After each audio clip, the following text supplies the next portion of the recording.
Hello. It is 2 o'clock Central here in Dallas, Fort Worth. We're actually in Las Colinas right now, streaming from the offices of Aqueducts Consulting. My name is Alex Trevino. I'm the marketing manager here at Aqueducts Consulting. This is Joe Christensen. He's the managing partner of Aqueducts Consulting. Joe, could you give us a quick 30-second to 1 minute sort of rundown of who you are, who Aqueducts Consulting is, I guess what Aqueducts Consulting is, and just a little bit about yourself. Yeah, you got it. So great to see you guys. So I'm Joe Christensen with Aqueducts Consulting. Aqueducts, we like to say we make the dream work using this process tech that I've been working with for 10 to 12 years. So what is process tech, you ask? I don't think anybody. I want to answer that question later in this hour because we will be here for a whole hour going live. Whether there's one person or 100 people here, we're going to hang out here for an hour. It's a fun sort of weekly thing that we're going to be doing here at Aqueducts, and so yeah, we'll be talking more about that. But what is the ultimate goal with Aqueducts Consulting? What do you want to do with your clients? What's your mission? Let's say. Yeah, so our mission, my ideal state for anybody we help, anybody we get the pleasure to do business with, and to any of our peers, we want people to make generous decisions. All right, this is my whole life's mission. That's Aqueducts' focus, is using this process tech as like the support for generous decisions. How do you define generosity? I mean, when you say generous decisions. Yeah, because most of the BI systems that I've heard a lot in my career, that the decisions they're good decisions or they're the best decisions given the information that you have. The generous part that we like to that how we build up generosity here is that you're going to commit all the way in on the decision. That's one. The other bit is that you have only as much information as you're given. And now makes the commitment more valuable because you have to commit to it. Another part of it is just that you frame the decision correctly. And we'll get into that on the ethics there on just framing the decision right. And lastly, your mind has to be at some point at rest so that you're not making decisions out of fear or coercion or imperfect data is okay. It just can't be fear and it can't be coercion. And that's hard in corporate life because of the pace that people see in corporate. So it's equipping clients, let's say, with the best data, the best information possible so that they can make the best decisions moving forward for themselves, for their business, for their people, for their tribes, for their employees. Yeah. Good stuff. So in preparing for this hour with you, Joe, we talked about, forgive me, everybody, if I look like I'm in like a bunker somewhere, like in someone's, like in prison or something. Light just went out right here, so it's getting fixed tomorrow. In preparing for today's live stream, what you wanted to talk about was process, right? It's an integral part of your business, about what you do, and we talked about how important it is to not get so not have this be like a geeky sort of tech discussion on all the different cool sort of tools you can use, but the real world problems that people have when they don't have a good process in place, or a good just a good process in place, basically. So I want to ask you, can you tell us a story about process? We talked about that you were going to sort of tell a story to kick us off, and so I want you to sort of take over for the next 5 minutes and tell us a story that deals with process in business. Yeah. So just to set the stage, right? Because what are we talking about process? So, well, here's the deal. You have I'm talking directly out of my own bench here, but everybody has a dream on where they're heading, in life. And, I myself have one. I'm headed in a direction, and everybody here, we explicitly ask for, what your ambitions are and your dreams. So the story I'd like to tell is yours. It's a little vignette of what you're going to do. So, the people here, if you actually are live, just put in the chat, what you what yours is. Like, I mean, not the deep secret one, but throw out, where is it? Is it own a small business, own a brand, be a billionaire, be a prominent small business as like a, 50 to 70 million dollars? Do you want to be like a one-man office, one-person office? And yeah, I know we got a couple people watching right now, so leave us a comment, please, with any of this, what your dreams are, what your goals are in your business life, even some personal goals. We'd love to hear about them. So comment on our live stream, please. So Joe, and don't be afraid. Like, just jump in and comment. Like the purpose here is to help you guys along. We're going to deal with your pain points that you're seeing actually in your own in your sphere. So the story here is that you have this goal, and it could be family oriented, you oriented, group oriented, like whatever it is. And what's in your way, there are things that are in your way actually to get what you want. And so I just want to advance that in almost every case on what you want to go, get and in whatever you're seeking. In almost every case, you're going to have to deal with the things that we deal with on a daily basis, which is process. It's process and the technology that goes with it, the systems that go around in it, that go around it, that are involved in it. So all of that, you're going to have, that's in your way of that ambition and that dream that you have out in front of you. So if you, it was finally relevant to me. I had to figure this out. Myself, what do you do about process tech, et cetera? Because I've been in business now for 8 years. I've been in tech for 12 years. Before that, I was in a literature program. And when you were a Latin teacher, right? Yeah, I taught. I'd love to get more into that later, but yeah. Keep going. Pre-tech. Yeah, that's as pre-techy as it gets. I can tell you that. So I was I had to figure out process and tech in order to get past this. I explicitly entered tech, but the very first thing I learned when I got into tech was what? So I had to deal with process. So like everybody who ever sells you anything that's tech related, they're going to refer you back to process and refer you back to the systems that underlie all of that, the process and the tech. And what underlies that is the vision. It's the vision of the company, the vision of the person. It's the dream, right? It's like, what are we trying to accomplish in the first place? What are we trying to be? So that's the story. It's your story. You're trying to go somewhere, and I want you to get there. And what I'm saying is that if you want to tune into this process tech that we're talking about, it can get you there. It's a part of it. Yeah. And Joe, I guess just to sort of scale back a little bit and let's start building this foundation of process. How do you define process? What is Joe Christensen, managing partner of Aqueduct Consulting? What is your definition of process? Yeah, so I can tell you what it was when I was a younger guy. Tell us. I thought it was the most boring thing you could possibly talk about. Boring is the first word that comes to my mind when I think of process. When you asked us an hour ago, so what's the first word you think of? For me, I was like, boring.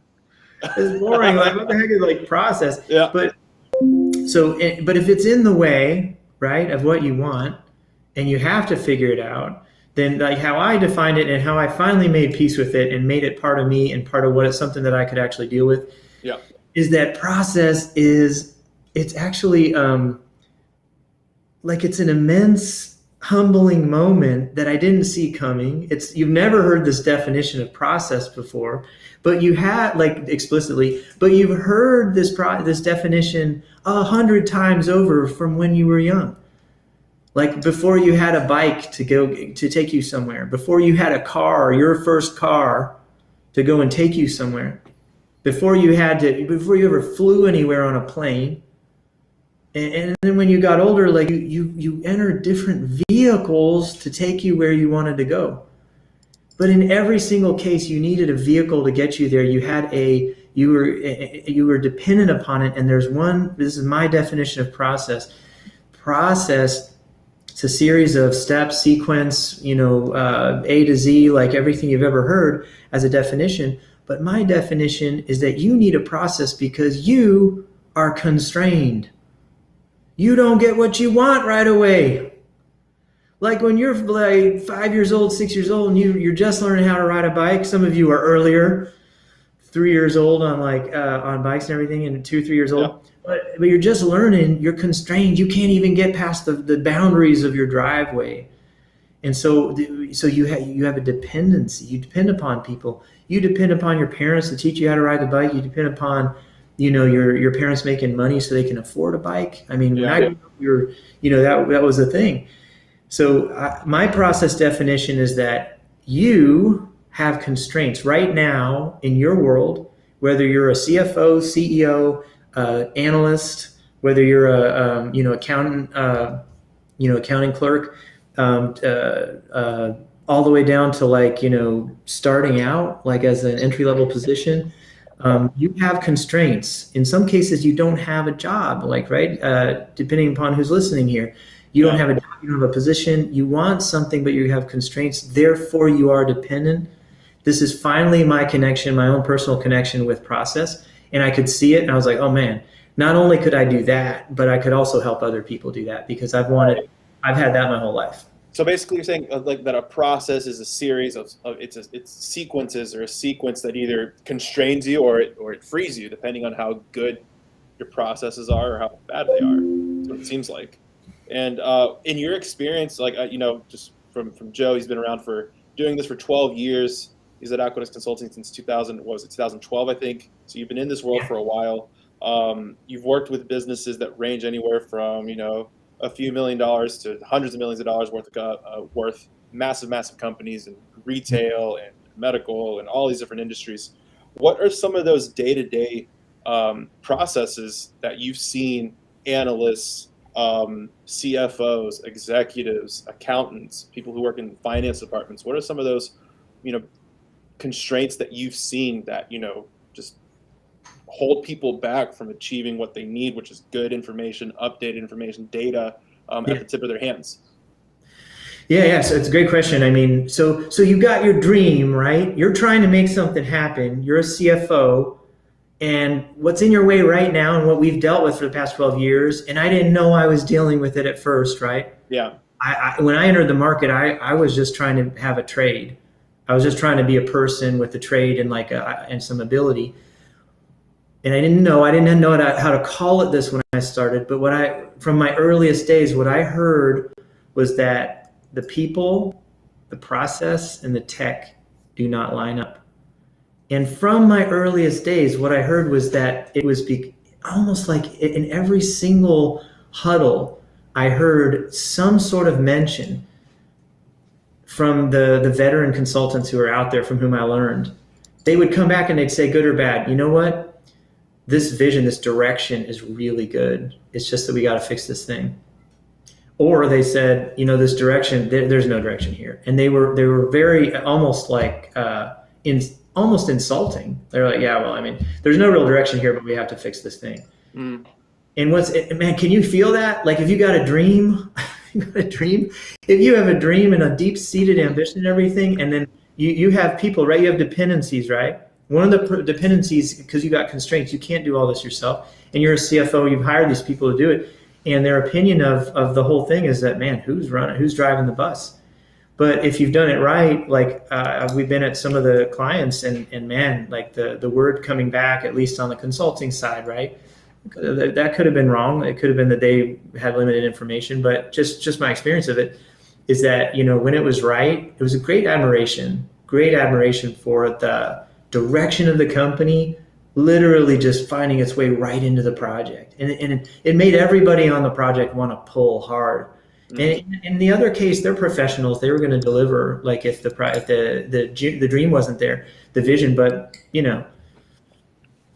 so that's what I saw. The big problem was that the three didn't align, and almost always they didn't align due to vision. Vision was wonky. Mm.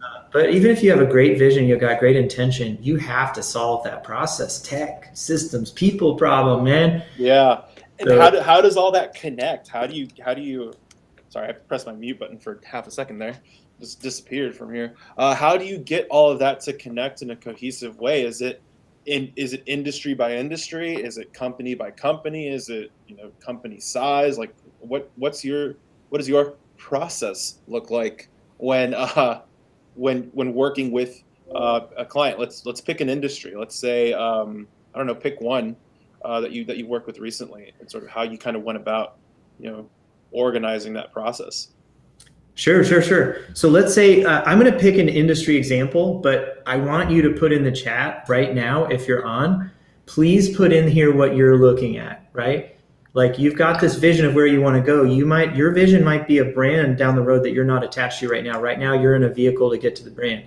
So definitely chat in here what you're actually facing right now, and I'm going to try to treat it as we go, right? So that I see people have joined. There's been like 5, 7, 2, 3. There's people watching, and just so yeah, if you are watching, well, please comment, because we want to make this as eventful and as engaging as possible. So So like one of these stories here is that like examples of my process. I first of all, just from an architecture point of view, I have to know what we're building.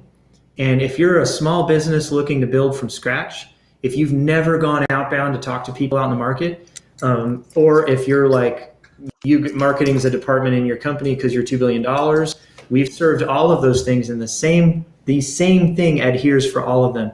You have to have a story that process tells. If you don't have a synoptic vision, like a single eye vision for what that process is supposed to do, like too many S's, then you're going to trip up, right? I couldn't even say it. Like you're just going to trip up entirely. So if you don't have a vision there, if you don't have like something where you're like, hey, this is exactly how this is going to go. Now, let me inspire the people in the audience who are solopreneurs or who actually, like as a manager, director, CXO, if you get to make your own process, and if you're in any of those buckets, you might be able to do that, then my advice is that you have to do that. You have to actually get a design. And if you don't know how to do the design, your options are two options. One is that you delegate, but this is a Michael Gerber quote. The what you should not do is abdicate. Abdicate would mean that you completely concede the design to somebody else with no input, or you just don't build the process. So what I've seen is that you can't be a no-show, and you can't abdicate, which means you don't accompany on the process, right? You don't. It's not like you have no input. You have to contribute your help to the design. It doesn't mean you have to be an architect. It doesn't have to mean any of those things, but it does mean you have to have that design tell a story. If you don't have if you couldn't just, like, here's my advice. Here's the takeaway. Yeah. Draw it out. Draw the process out, even if it's the most complex billion-dollar company, largest department you've ever heard of. You still have to draw it out. If you can't draw it, it's not simple. You'll never be able to communicate that message. And after that thing's drawn, now you got to deal with all those dependencies and constraints, right? You're the people who have to do it, the suppliers, and also your people on the employee side and the worker side, your peers and your higher ups. Yeah, you're reminding me of the, and we talked about this too, that scene in The Founder, the Ray Kroc movie. Oh my gosh! The two brothers, who had the first McDonald's, they diagrammed their entire kitchen on a tennis court, and they have the employees running that process, that system, over and over and over. And you have the one brother, I think it's Nick Offerman, the actor. He's standing up top, like where the ref sits, and is just seeing everything, and just, no, that's wrong, we got to do it over, and just running, and finally found the perfect, like, when this guy does this thing with the fryer, then this guy turns around and the pickles go here, and just choreographed the whole thing perfectly. You're saying you have to do that very similar. I think you have to draw it out and sort of simulate it out from the tech side. That's what you're saying, is you got to do that same sort of sketching out and rehearsing out and drawing out and seeing how it all works. Well, see, that I'm glad you said from the tech side, right? Yeah. And my ears perked up because, when I got into tech, I wanted to trade, right? So I wanted to learn how to hammer nails. And, anybody who's in the C-suite, who's been a director or manager, man, those suppliers, like, they love to hammer nails. You hire somebody, they're going to want to do the thing that they do. So when you draw the process, you're actually drawing the narrative as it relates to the business. It is a business system. And the processes that make up that system are what you're actually, drawing out. And after you get those things drawn out, you're going to have to match them to people in tech downstream, but not before you draw the narrative. In some cases, you have to enlist the help of five different operational departments, like in order to get the narrative, because you can't even tell what's going on in the narrative. So anyway, like that's what I'd say, is that you got to get it, man. You got to get processes, and you got to get the story down. This is no different than if you're a solopreneur. This is a business principle. If you want to ever start a business, just you have to, you're going to have to get the narrative right and the storyboard right for, just the same as if you're a single person office as a $1 billion company. Does anybody here have that experience? I want to actually particularly ask this question. We got viewers right now, so yeah, there are people. Has anybody figured this out? Like figured it out? Like, does anybody have a trophy here of like your skin on the wall, like that? Yeah.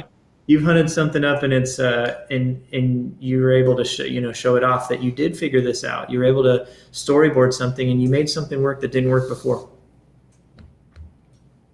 Well, we'll find out. But it's me being somebody, I marketing manager here at Aqueducts Consulting. I run my own digital marketing agency. Aqueducts is my the best client in the history of my clients. But I'm learning a lot just listening how you work through process and how you work with your clients about just how to sort of visualize what it is you want to accomplish, and then what you do is you kind of apply the tech tools, the apps, the infrastructure to make those dreams a reality. That's what it seems like you do, and it's and I've learned a lot just sort of following with you on that and seeing how you work with your clients.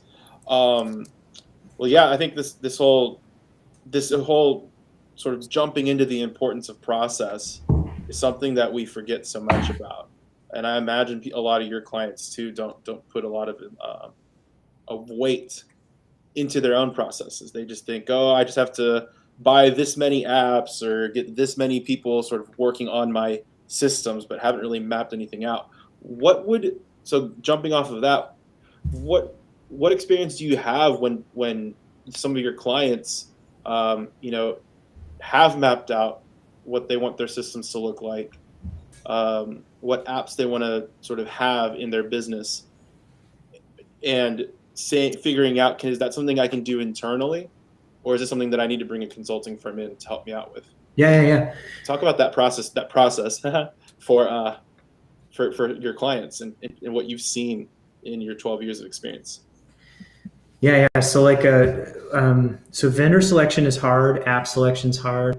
A lot of people will just go with what they've heard of, which is really great for the app makers, right? Yeah, more money for them for sure. and right, why do the app makers do well? Because it matches what you want, like what you're getting to, right? So like HubSpot or Pipedrive or Spring something or other. There's a Spring, MindSpring, PipeSpring. Oh, yeah. So like I don't work heavily with CRM, but we use a CRM. But the thing is, those app makers, they're really good at that because they match what you want. They match what you like intuitively want. I want to connect with customers.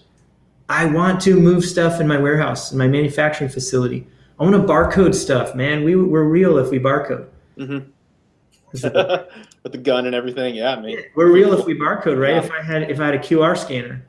So it matches what you want. A good system will do that. But really, like how we match it is that we first determine what you're getting to. Is this actually a tech problem?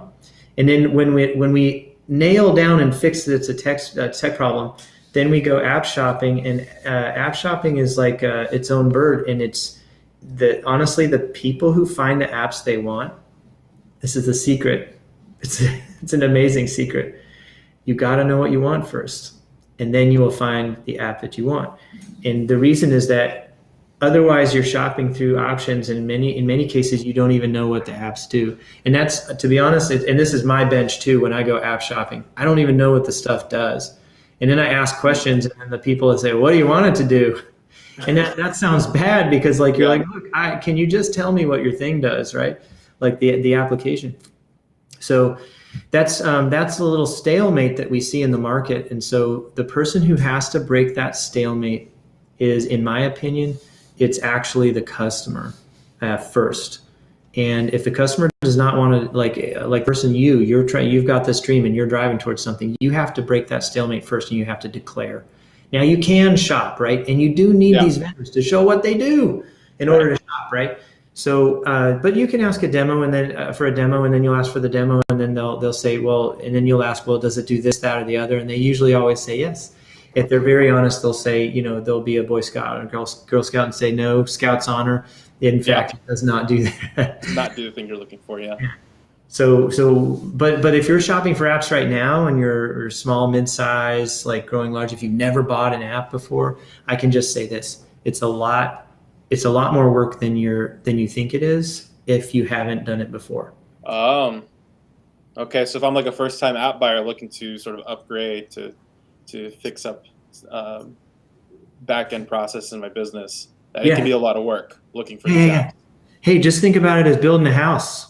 Like what would you say to a home builder if you wanted something built? If you the quality of your request will determine the quality of your results. I mean, if you are asking for, hey, could I just have a pool? And you don't indicate it's usually on the seller to come back and say, well, we have these 3 models. Right. These are popular, so that it end. But yeah, it's just the quality of what you're saying that you want in the first place.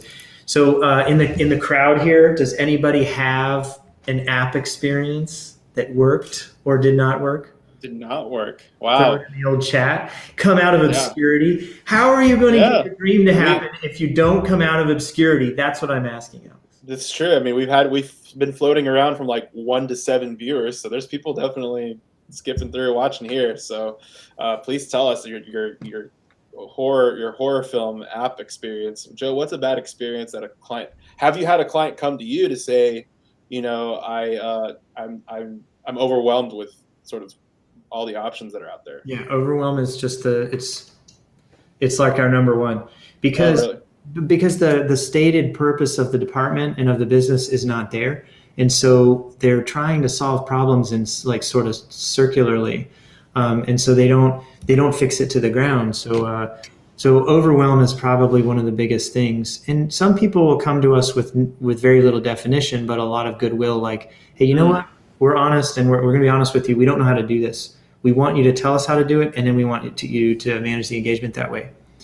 So if you're starting your own business, this is like, man, or if you're a $1 billion enterprise and you're going to start a new product, you have to start in the same place for both models. You have to figure out what the problem is that you're taking away. And if that isn't really well defined for the company, like really well defined, like whom you're helping. So that's the thing, is like, you can't make progress on that, and you're not going to get a good response out of the people you're asking to help you if you don't really well define what you're doing. So I'm on this call, on this live, I want to help answer any of those questions and help you through it. I need help on this myself. I've had people help me on this. I have paid lots of money to have people help me on this problem.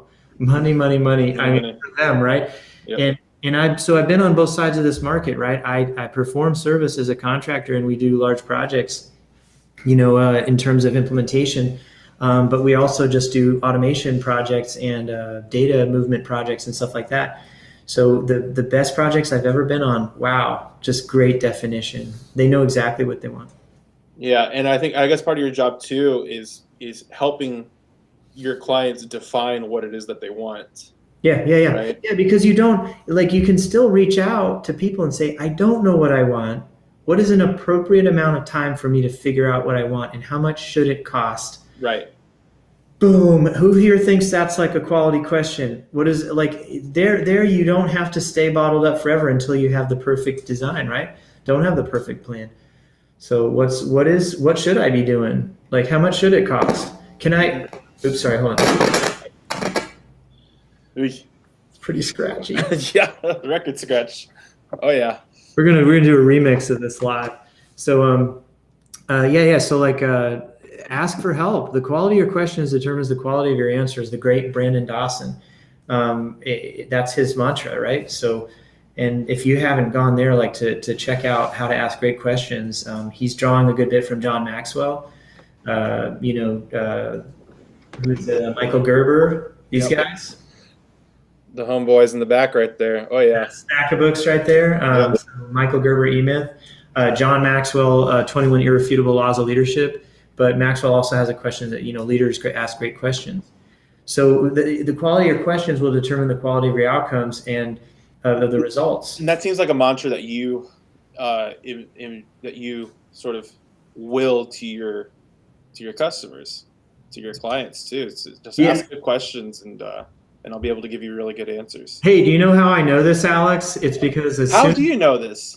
Tell me. I want to know. As soon as I was born, I knew all the answers, and I've just been practicing upon the world since then. So no, the reason that I know this is that I have been in part of engagements where I myself, all I had to do was ask, just directly ask, is this of value for you? Is this working? Mm-hmm. Scale of 1 to 10, is it not working? Like scale of 1 to 10, what level of working is it for you? 10 being the highest level of work. And if it's not working, well, it's at a 4, honestly, Joe. Great. And another thing that we've talked about too, and just to kind of jump in here, is a big thing that you've always talked about too is when you're going through these processes and you're going through, through all this, is to also, what's the word I'm looking for, is to give it a price. If it's at a 4 or a 3 and you need it to be at a 10, well, how much money is your business losing every day because it's sitting at a 4? If it were to get to a 10, how much money, how quickly would you recoup that loss and be able to profit? Yeah. Just on correcting that one part of your process. So we've, one of the lessons learned, I haven't asked. I just didn't bother to ask. Is this working or not? What would it take to work? What would have to happen if you had to make it work?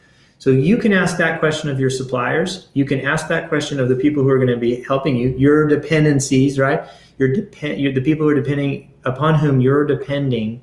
You're relying on these people to get this stuff done.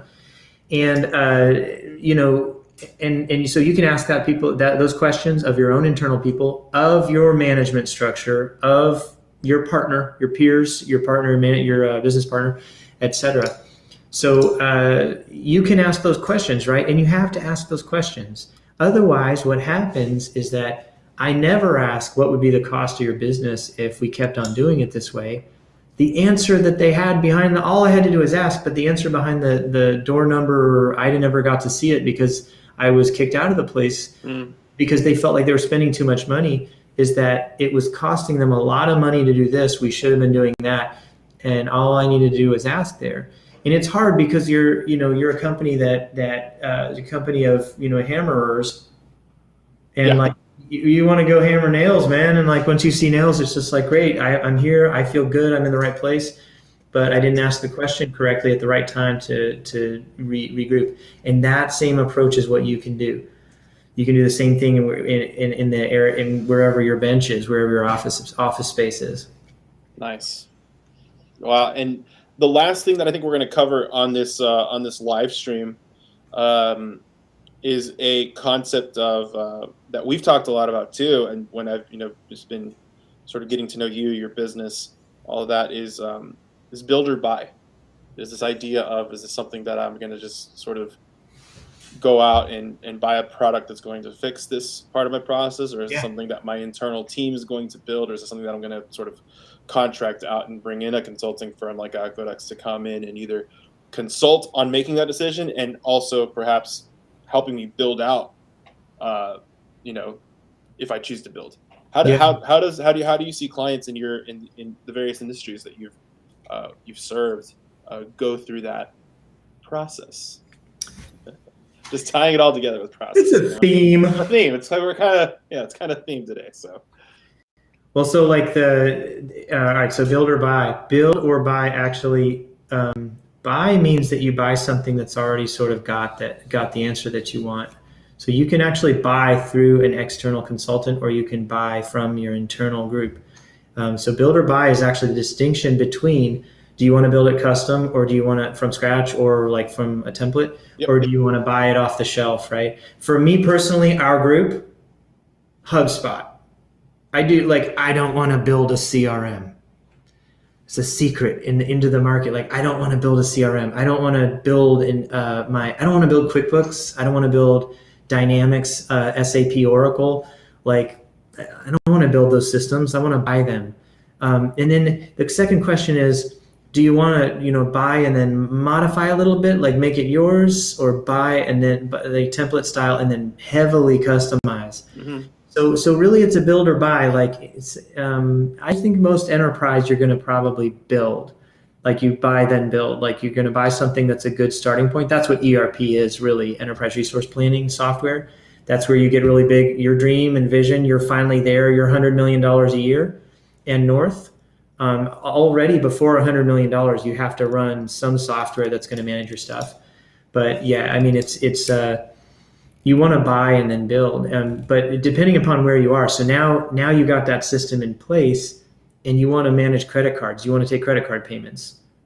Well, that's something you're probably going to want to buy. I don't know if you really want to do custom credit card processing. Yeah.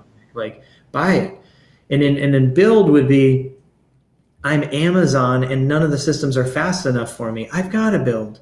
Like, I probably go with a stable template, like stable sort of base as technology, and then I build around it. They've got proprietary stuff for all this, the stuff that they do, including warehouse like stuff. So if you're small, if you're medium sized, if you're $1 billion plus, like medium size, I'm thinking like, 50 million to 500 million. There are official definitions there. I probably didn't give the right buckets, but like on the reporting.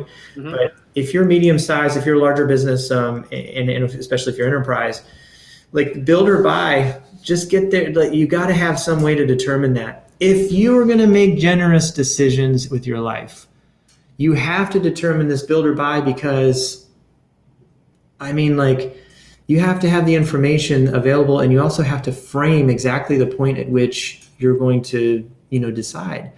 So when are we going to make the call? If we make the call tomorrow, it might be premature. When we make the call, we have to have X amount of money before we make the call. We have to have X amount of preparation. So build or buy is super important. Once you actually know what you want to accomplish, then the build or buy is just the how you're going to get it done. Right. So once you define a lot of things and the how, it probably becomes a lot easier to just execute on the how. Yeah, like build or buy for marketing, right? Like Alex is sitting here on this call. Alex was a buy. And then, like, because Alex already knew what he was doing, like, he did great creative. He's up to speed on who my brand is, what it does, who we are, what we would like to accomplish, and he's great at the marketing part. I don't want to build that. Now, what both of us are going to have to build is how to be relevant to the rest of the market and how to speak like you guys do. That's why we're here, by the way. Why we're doing this. That is why we're doing this, yes. And on that note, we're going to cut our live stream off just very suddenly. So bye. I'm just kidding. No, we're going to round this off nice and polished. Joe, do you have any final words for the viewers who, the ones who are watching now, but also anybody who we're going to be posting this whole conversation on YouTube, Facebook, everywhere? Close us out. I'm going to take us home here. Yep. So, close it back out. We use process tech to make the dream work. And here's what I'd like to convey. If you want your dream, if you want to attain that dream, if you want to go get closer to it, if you want to make progress there, you have to make progress. If you have to get through process tech to get there. And but I want to back it up one more step there and say that if you want your dream to work, you have to approach your systems and your process and your tech and your people. You have to approach that with your dream in mind. You have to give your systems and your process and your tech and your people. You have to, especially if you're a business owner. If you are the owner of the business, this is imperative. It's not an option. And many of the chief, like the CXO roles and the managers, directors, depends on what your role is, you're going to have to structure a narrative within your area, within your sphere. So connect your dream to the system. and then make processes, like make process work for you, make the tech work for you. If you do that, build or buy, choosing the right app, like whatever, cozying up next to tech like that, you're going to figure that stuff out. You will do all of that stuff is figure outable. That's just technical stuff. It's like it's a process. You just need to learn that process, but Yeah. but it's you can learn the process. What's missing in the world is the dream. Yep. I love that. I think that's a great closing statement from you, Joe. And I want to thank everybody who joined us today on and off throughout these 41 minutes and 27 seconds up to this point. We'll be doing this. We might be doing this a little more often. This was good. This was really good. A lot of good content coming out of here. Just Joe just spitballing his knowledge one topic at a time. It's a great setup. And so we'll be joining you again probably same time, same date, Thursday, 2:00. We'll be doing this. We'll be here. Bring questions. Bring anything that we can talk about. We'll see everybody later. See you guys.